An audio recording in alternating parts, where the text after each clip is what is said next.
Professional BS programme. ఇది కేవలం degree కాదు, మీ ఫ్యూచర్ కెరీర్ కి డైరెక్ట్ గేట్వే. పూర్తి వివరాలకు వెంటనే స్క్రీన్ పై కనిపిస్తున్న నంబర్స్ కి కాల్ చేయండి. నా గుండెల్లో కొలువైనటువంటి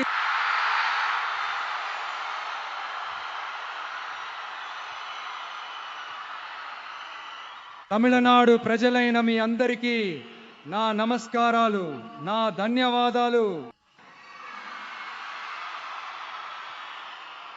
ముఖ్యంగా తిరుచి తూర్పు నియోజకవర్గ ప్రజలందరికీ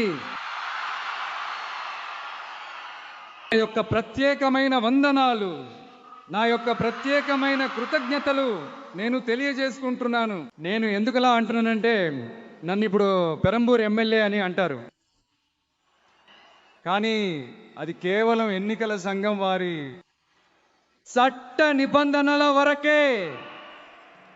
కానీ నన్ను అడిగితే తమిళనాడుకు తిరుచి ఎలాగైతే ఒక గుండెకాయో,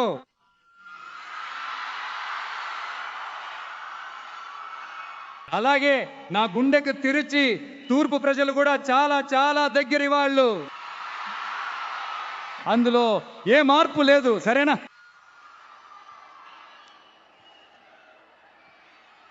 అధికారంలోకి వచ్చి కొన్ని నెలలు వారాలు కూడా గడవలేదు. 6 నెలలు మౌనంగా ఉంటామన్న వాళ్ళు 6 రోజులు కూడా ఉండలేకపోయారు. అధికారంలోకి వచ్చిన అరగంటకే మొదలు పెట్టారు. పాపం పెళ్లి ఇంట్లో కూడా వెళ్ళి వాపోతున్నారు. నేను చెప్పింది జరుగుతోందా? ఒక్కొక్కటిగా వాళ్ళ వాపోతులన్నీ. అలాగే ఇన్ని సంవత్సరాలుగా మిమ్మల్ని మార్చి మార్చి మోసం చేసిన ఆ ఇద్దరిని వద్దని పక్కన పెట్టి, మీకోసం నిజంగా పనిచేసే మీ విజయను మీ అన్నగా, మీ తమ్ముడిగా, ముఖ్యమంత్రిగానా కాదు ప్రథమ సేవకుడిగా చేశారు.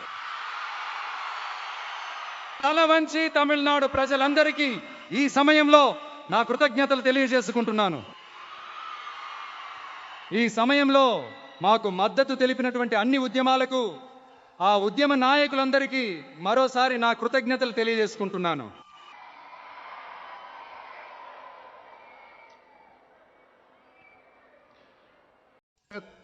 తొలి ఎన్నికల్లో కూడా ఇంత ఓట్ల శాతం రాలేదని చాలా మంది చెప్పారు.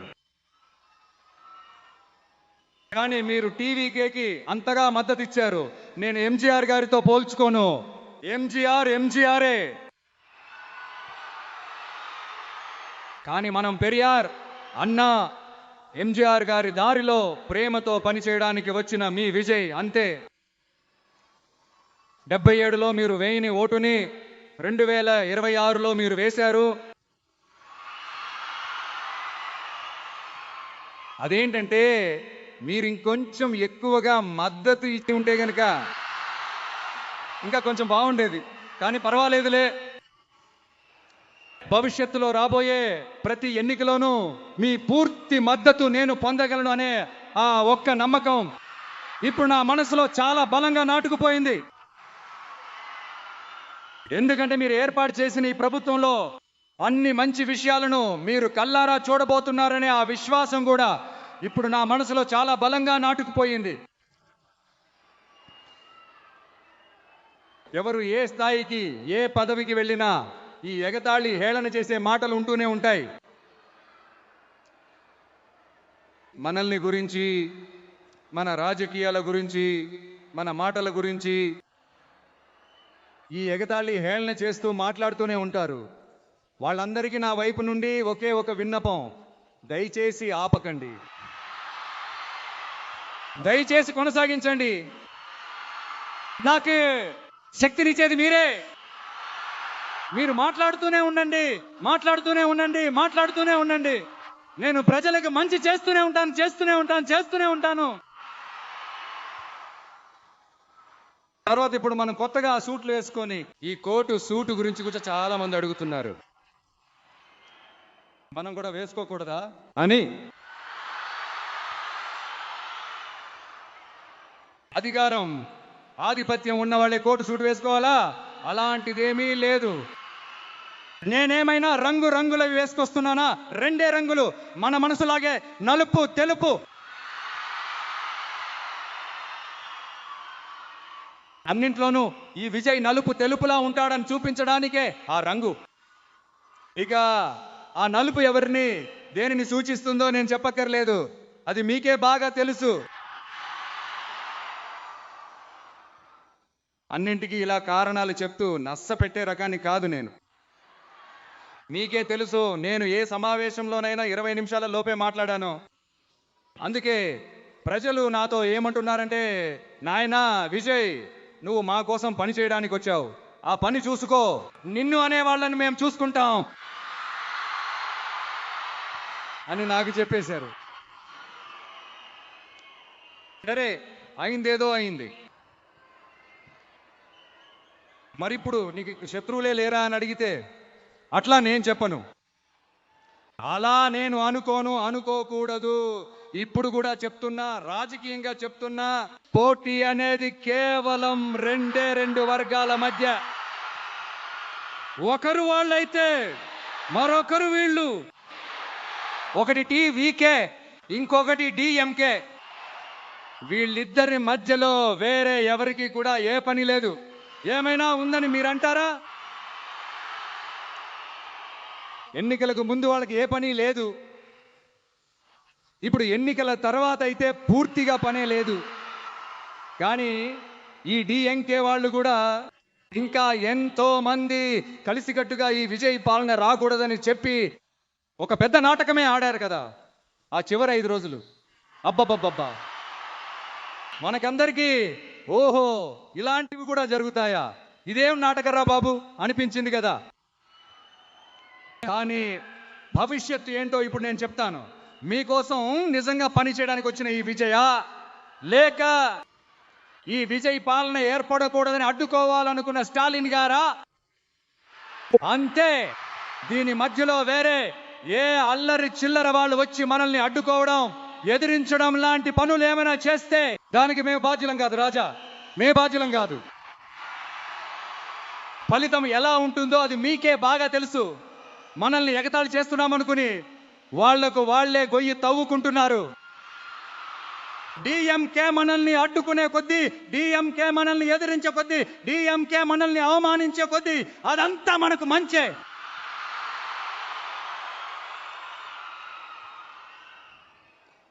గమనించారా ప్రజలారా? మనం అధికారంలోకి వచ్చాక ఒకటి జరుగుతోంది. ఇది ఈ జన్బంజీ తరాన్ని ఆకర్షించడం కోసమని అనుకున్నారా?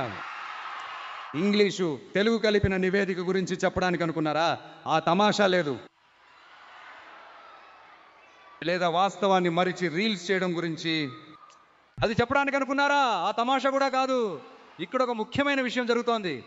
ఇంతకుముందు సభలో ఎవరు మాట్లాడితే, ఎవరు కొట్టుకుంటే మనకేంటి అనే జనం ఇప్పుడు సభలో ఏం జరుగుతోంది, ఏం మాట్లాడుకుంటున్నారని నిశితంగా గమనిస్తున్నారు. గమనించారా? డిఎంకే పద్ధతిలో చెప్పాలంటే రీల్స్ చేసే వాళ్ళంతా ఇప్పుడు వార్తలు చూస్తున్నారు. అందులో మనకు సంతోషమే, గర్వమే. మన యువత, మన మహిళలు రాజకీయం ఏంటో తెలుసుకోవాలి, ఆ రాజకీయం ఏంటో అర్థం చేసుకోవాలనే ఒక చైతన్యం వచ్చింది. అందులో మాకు సంతోషమే. ఇదంతా ఎవరి వల్ల జరిగిందో నేను చెప్పనక్కర్లేదు, మీకే బాగా తెలుసు. ఇలాంటి మన దైవాలను, ఇలాంటి మన ప్రజలను నిరక్షరాస్యులు అని అంటున్నాడు. ఇంకా అంటూనే ఉన్నారు. కాంచీపురంలో చెప్పిందే ఇక్కడ మళ్ళీ చెప్తున్నా. మీరు నిరక్షరాస్యులు అన్నారే, వాళ్లే మీ రాజకీయ జీవితాన్ని ప్రశ్నార్థకం చేశారు. ప్రశ్నార్థకం చేసేశారు, ఇంకా చేయబోతున్నారు. అప్పుడు నేను చెప్తే నవ్విన వాళ్ళంతా ఇప్పుడు ఏం చేస్తారో, నిజం చెప్తే ఆ గుంపుకు చేదే కదా. నిజంగా మీరు ప్రజల మనసు తెలిసి ఉంటే ఇలా వాళ్ళని తప్పుగా అనేవారు కాదు.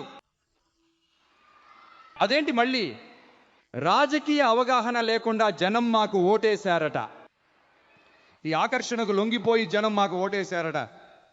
నేనేంటి, సరే వదిలేయండి.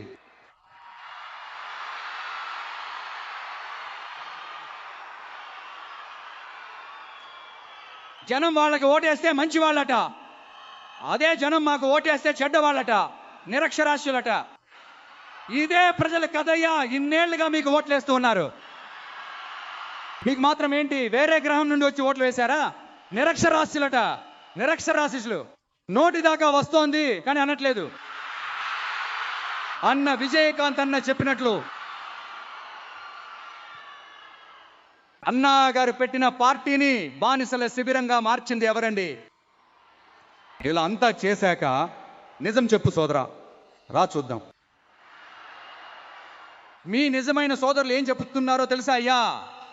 డిఎంకే ఇలా అవ్వడానికి కారణం, ఆ కారణం బయట వెతకకండి, మీ ఇంట్లోనే అడగండి అంటున్నారు. మీకోసం పశువుల్లా కష్టపడి అరిగిపోయాం. డిఎంకే అలా అవ్వడానికి కారణం కష్టపడకుండా సుఖపడే మీ కుటుంబంలోనే అడగండి.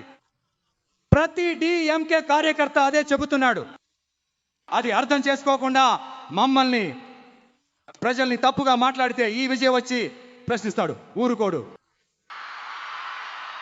ఈ విజయ్ తమిళనాడు ప్రజలు వేరు కాదు, ఈ విజయే తమిళనాడు ప్రజల అసలైన ఏకైక ప్రతినిధి. ఇది ఈ రోజుకి, రేపటికి, ఎప్పటికీ ఇదే నిజం. నేను మళ్ళీ చెబుతున్నాను, ఇదే నిజం. మనకి ప్రజలకి మధ్యనున్న ఈ పూర్వజన్మ బంధాన్ని, ఆ సంబంధాన్ని ఏవో కుట్రలు కుతంత్రాలు చేసి ఎవరు దాన్ని పాడు చేయలేరు. మనం అధికారంలోకి రాకముందే పాడు చేయాలని చూశారు. ఏం కుట్రలు అవి, ఏం కుతంత్రాలు, ఏమేం చేసి ఎలాగైనా అడ్డుకోవాలని చూశారు. కానీ ఇప్పుడు అధికారంలోకి వచ్చిన ఈ సామాన్య ప్రజల ప్రభుత్వాన్ని మీరు ప్రతిపక్షంలో ఉన్నప్పుడు ఒకటి వాడతారు కదా, ఈ పాత చింతకాయ పచ్చడి పద్ధతులు వాడి మమ్మల్ని, ప్రజల్ని విడదీయొచ్చని అనుకుంటే అది ఏ కాలంలోనూ జరగదు. ప్రజలంతా చాలా స్పష్టంగా ఉన్నారు సార్, చాలా స్పష్టంగా. అందుకే నిర్మాణాత్మక ప్రతిపక్షంగా పనిచేసి ప్రజల మనసులు గెలవడానికి చూడండి. ఈ మధ్య గత నెలలో జరిగిన కొన్ని విషయాలు మీతో పంచుకోవాలని నేను ఆశపడుతున్నాను.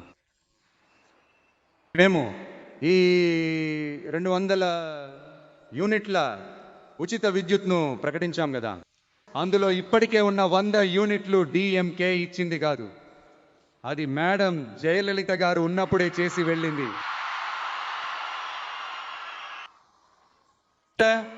స్టాలిన్ గారు పదవి పోయిన కోపంలో అలా ప్రకటనలు వదులుతూనే ఉన్నారు. మరి మీరేం చేశారు? ప్రభుత్వంలో ప్రజల డబ్బుని, మద్యం దుకాణాల నుండి దోచుకున్న ఆ డబ్బుని, అవినీతి చేసిన దస్త్రాన్ని మూసేయడానికి మీరు అడ్డదారులు తొక్కారు. కానీ ఈ విజయ్ ప్రజలకు ఇబ్బందిగా ఉన్న అవే దుకాణాలను మూసివేశాడు. రైతుల రుణాలను మాఫీ చేయడం, ఈ ఒక్క నెలలో గరిష్టంగా తను ఏమి చేయగలడో అదంతా చేశాడు. మీరే కదా ఆ ఆర్థిక పరమైన దారులన్నిటినీ మూసేసి వెళ్ళారు. దాన్ని సరిచేయవద్దా, చక్కదిద్దవద్దా? అందుకే మళ్ళీ చెప్తున్నాను, ఈ విజయ్ అబద్ధాలు చెప్పి మోసం చేయడానికి రాజకీయాల్లోకి రాలేదు. మీకు అండగా నిలబడటానికే రాజకీయాల్లోకి వచ్చాను. ఇందులో ఎలాంటి మార్పు లేదు. చింతించకండి, అస్సలు చింతించకండి నా రైతు సోదరులారా. ఇక శాంతి భద్రతలు బాగాలేదని డిఎంకే ఇంకా చాలా మంది అరుస్తున్నారు. నేను ఒకటే అడుగుతున్నాను, ఈ ఆదర్శ ప్రభుత్వం అంటారే, అందులో మీరేం చేసి వెళ్ళారు? ఊరూరా, వీధి వీధిన మత్తు పదార్థాల సంస్కృతి వ్యాపించి పేరుకుపోయింది. అది ప్రారంభ దశలో ఉన్నప్పుడే మీరు అదుపు చేసి ఉంటే ఇంతమంది ఆడపిల్లలను, స్త్రీలను కోల్పోవాల్సిన పరిస్థితి వచ్చేదా? అంతా చేసి ఇప్పుడు నింద నా మీద వేస్తున్నారు. మీరు నా మీద ఎన్ని నిందలు వేసినా సరే, ప్రజలు ప్రశాంతంగా జీవించేలా చేసే ఆ పనిని ఈ విజయ్ ఖచ్చితంగా చేసి చూపిస్తాడు.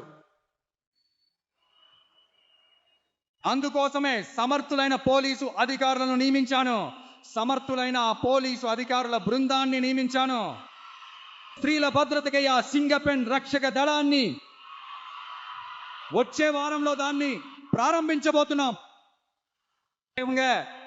తప్పు చేసిన వారికి శిక్ష అభియోగ పత్రం అన్ని వేగంగా పూర్తి చేయమని ఆదేశించాం. న్యాయస్థానంలో కూడా తప్పు చేసిన వాళ్ళు మీకు పడాల్సిన ఆ కఠినమైన శిక్షను వేయించే పనిని కూడా చాలా తొందరగా చేయమని చెప్పి ఉన్నాము. అందువల్ల మీరు మా మీద ఎన్ని నిందలు వేసినప్పటికీ చాలా నిజాయితీగా, నిశ్చయంగా ప్రజలకు అవసరమైన ప్రతి ఒక్క విషయాన్ని ఈ విజయ్ చేసి చూపించి తీరుతాడు. ఇలాగ మనం చెప్పడం వల్ల వాళ్ళు ఏమని అంటారో మీకు తెలుసా? వాళ్ళ అధికారంలో లేరుగా, అలాంటప్పుడు ఎందుకు వాళ్ళను నిందిస్తున్నారు అని అడుగుతారు. వేర్లకే వేడి నీళ్లు పోసిన వాళ్లను బయట పెట్టకుండా ఇంకేం చేస్తారు? ఇవన్నీ ప్రజలకు మనం స్పష్టంగా చెప్పాలి కదా, అందుకోసమే ఇవన్నీ చెబుతున్నాను. మనం ప్రజల కోసం ఇంత పని చేస్తుంటే వీళ్ళు అదంతా వదిలేసి గుర్రపు బేరాలు అది ఇది అని తప్పుగా కథలన్నీ అల్లేస్తున్నారు. ఈ దుష్ట శక్తి, దాంతో పాటుగా ఆ శక్తిహీనమైన శక్తి అదేనండి ఆ డిఎంకే మరియు మిగతా చాలా మంది అంతా కలిసి దొంగతనంగా ఎవరికీ తెలియకుండా ఒక మూలన కూర్చుని బేరాలు మాట్లాడుకుని జతకట్టి ప్రభుత్వాన్ని ఏర్పాటు చేసి దోచుకోవాలని పథకం వేశారు. అదెందుకో తెలుసా? మీ ఈ టీవీకి అధికారంలోకి వస్తే వాళ్ళ బతుకే పోతుంది. ఆ దోపిడీ, లంచం, అవినీతి అన్నీ ఖతం. అదే ఈ కారణం. తర్వాత స్టాలిన్ గారు, డిఎంకే ఇప్పుడు కేవలం దుష్ట శక్తి మాత్రమే కాదు, ప్రజలకు చాలా దూరం అయిపోయిన ఒక దూర శక్తి. అది ఓర శక్తి, ఘోర శక్తి, పరాశక్తి. మీరు ఎప్పుడైతే గనక ఈ శక్తిహీనమైన శక్తితో మీరు జతకట్టి ప్రభుత్వాన్ని ఏర్పాటు చేయాలని ఎప్పుడైతే అనుకున్నారో అప్పుడే ఈ డిఎంకే పూడ్చిపెట్టిన శక్తి అయిపోయింది. మా గురించి తప్పుగా మాట్లాడవచ్చా? ఇది న్యాయమా? ఇంత ప్రజాశక్తి మనతో ఉండగా మనకు వేరే రాజకీయం ఎందుకు? ఎన్నికలలో 50-60 సంవత్సరాలుగా ఉన్న కులాన్ని విరిచేశాం, మతాన్ని విరిచేశాం, డబ్బులు ఇచ్చి ఓట్లు కొనుక్కునే పద్ధతిని మేము విరిచేశాం. మేము చేసేదంతా రాజ్యాంగ ప్రకారమే.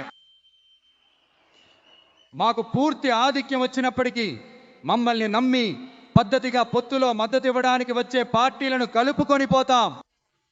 నేను మళ్ళీ ప్రకటిస్తున్నాను, డివికే పాలన ఏ విధమైన వివక్ష లేకుండా అందరి కోసం సాగే ఒక పాలనగా ఉంటుంది. అందులో ఎటువంటి మార్పు ఉండదు. స్టాలిన్ గారిలా ఊగిసలాట ఉండదు. లౌకిక విధానంలో రాజీ పడం. రాష్ట్రాల హక్కుల విషయంలో వెనక్కి తగ్గం. నది జలాల హక్కులను అస్సలు వదులుకోము. సామాజిక సమాన సమత్వ న్యాయాలను ఏ రోజు వదులుకోము. అందుకే తిరుచి తూర్పు ప్రజలారా, తమిళనాడులోని 234 స్థానాలు మనవే. అక్కడ ఏ పార్టీ గెలిచినా అది మన నియోజకవర్గమే.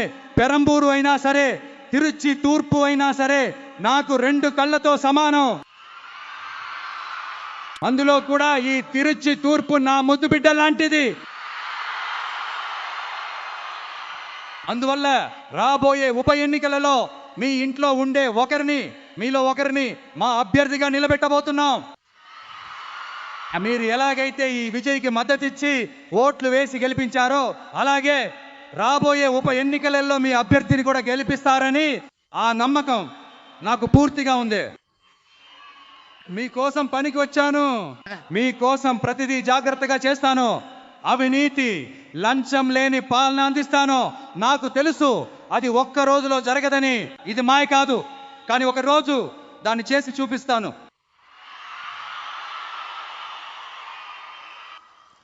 నాకు ఇప్పుడు మీకోసం పని చేయడం తప్ప నిజంగా వేరే పనేమీ లేదు. ఇకపై నా ప్రజలకు సేవ చేయడమే నా ఏకైక కర్తవ్యం. నన్ను గెలిపించిన తమిళనాడు ప్రజలకు, తిరుచి తూర్పు ప్రజలకు మరోసారి నా కృతజ్ఞతలు చెబుతూ మీరందరూ ధైర్యంగా ఉండండి. మనకు మంచే జరుగుతుంది. విజయం మనదే, నిశ్చయం. మళ్ళీ కలిసే వరకు ధన్యవాదాలు. నమస్కారం.